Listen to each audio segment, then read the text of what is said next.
The first thing I remember from that night was the rain. It was the kind of rain that seemed endless, pounding against the streets of Portland, Oregon, as if the sky itself was trying to wash something away. I had just finished a long shift at the small cafe where I worked, exhausted and ready to head home, when I saw her sitting alone on a bench outside the closed bookstore across the street. Her clothes were soaked, her hair clung to her face, and she looked like someone who had been fighting a battle no one else could see. I didn't know her name then.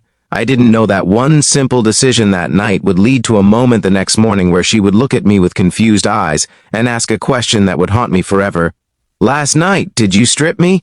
And the only honest answer I had was, "I'm sorry, that was my fault."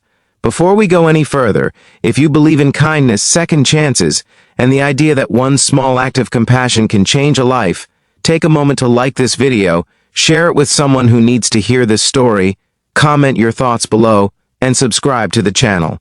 Your support helps these stories reach more hearts. Her name was Rebecca, though I didn't learn that until later.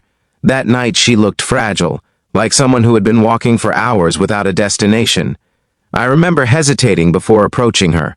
In cities across America, strangers are often taught to mind their own business, to walk past people in pain because getting involved can be complicated.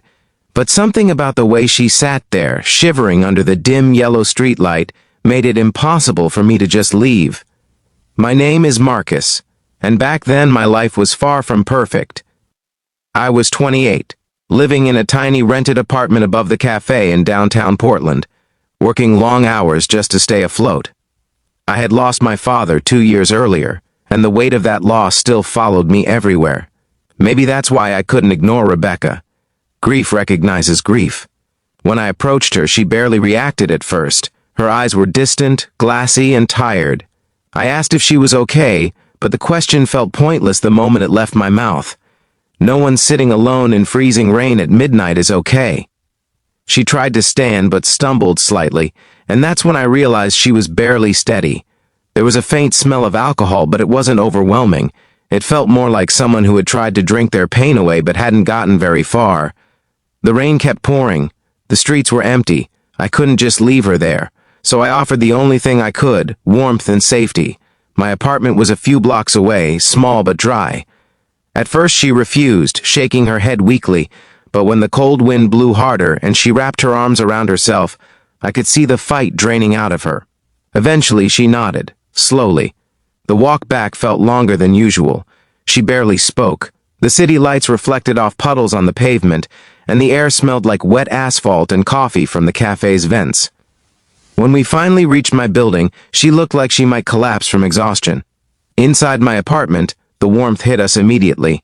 I handed her a towel and tried not to make things awkward. She looked embarrassed, like she hated being vulnerable in front of a stranger. I told her she could sit on the couch while I made tea, but then I noticed something that made my stomach drop. Her clothes were completely drenched.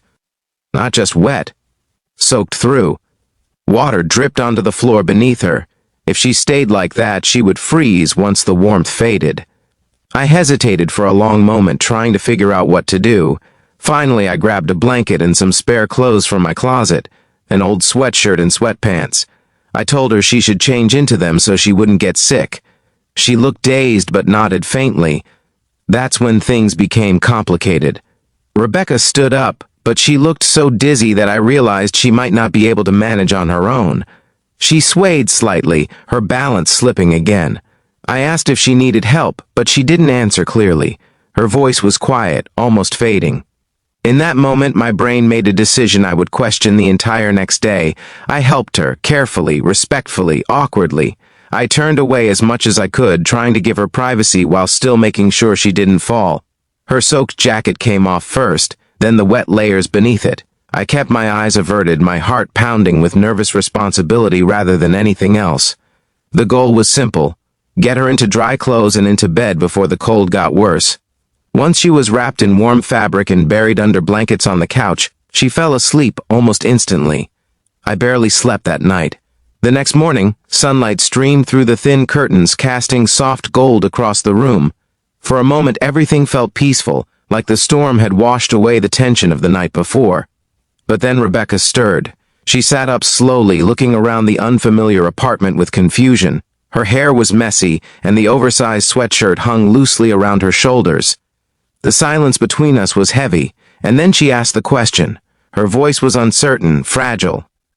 She asked if the events of the night were real, and if I had been the one who helped remove her wet clothes. My heart sank.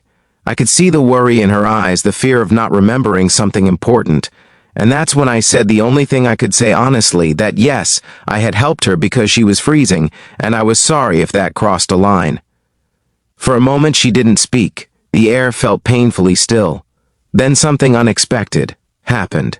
She laughed softly, not the kind of laugh that mocks someone, but the kind that comes from relief after imagining something far worse.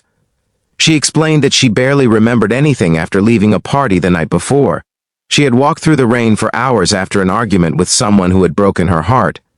She thought she might have collapsed somewhere. Instead, a stranger had taken her in. That realization changed the entire mood of the room. Rebecca's story slowly unfolded that morning. She had moved to Portland from Ohio 6 months earlier to start a new job as a graphic designer.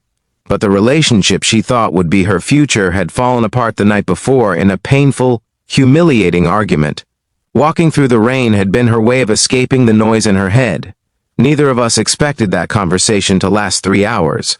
We talked about loss, about starting over, about the strange way life throws strangers together at the exact moment they need someone to listen. By noon, the storm clouds had cleared, and sunlight filled the apartment. But something had changed between us. Not romance, not yet. Something quieter, trust. Weeks passed after that morning. Rebecca and I stayed in touch. Coffee turned into regular conversations. Conversations turned into long walks along the Willamette River. Both of us were rebuilding pieces of ourselves we thought were lost. And slowly, quietly, life began to feel lighter again. Before this story ends, I want to ask you something special. If you've ever had a moment where a stranger's kindness changed your life, even in a small way, please share it in the comments below. Your story might inspire someone else who feels alone right now. 2 years later, Rebecca and I stood together on the same rainy street where we first met. The bookstore was still there. The bench was still there. But everything else had changed. She had grown stronger. I had learned that sometimes helping someone else can heal parts of yourself you didn't know were broken. Neither of us planned the way our lives intertwined. It started with rain, a stranger, and a difficult morning conversation. But sometimes the most meaningful relationships in life begin with moments that seem messy, awkward, and uncertain. If this story touched your heart, please take a moment to like the video, share it with someone who believes in compassion, and subscribe for more stories that remind us how powerful simple kindness can be.